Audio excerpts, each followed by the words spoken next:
Temperatures in the 80s drew huge crowds to the 22nd Annual Sheepshearing Festival at Gore Place. More than 9,000 people came to the event, topping last year's record turnout of 7,000. As usual, the main attractions were the sheep shearing and herding dog events.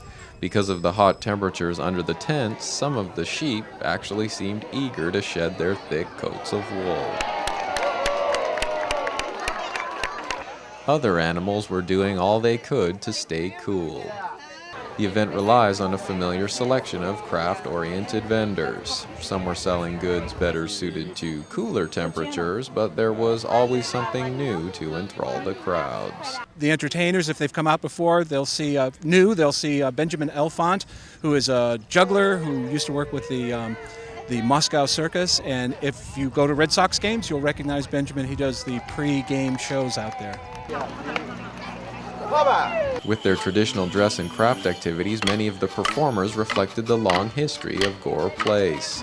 Members of Colonel Bailey's 2nd Massachusetts Regiment reenactors recreated a Revolutionary War-era camp environment, although they too had to cope with the heat. The coats are made out of 22-ounce wool, which is an interesting fabric in that it's too hot for the summer and too cold for the winter, so it's not ideal in either case. But this is what they actually had.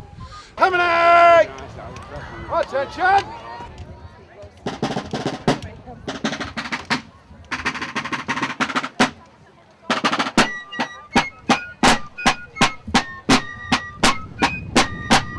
Waltham's Garden Club was also on hand to distribute free seeds and help children learn about gardening just in time for the planting season.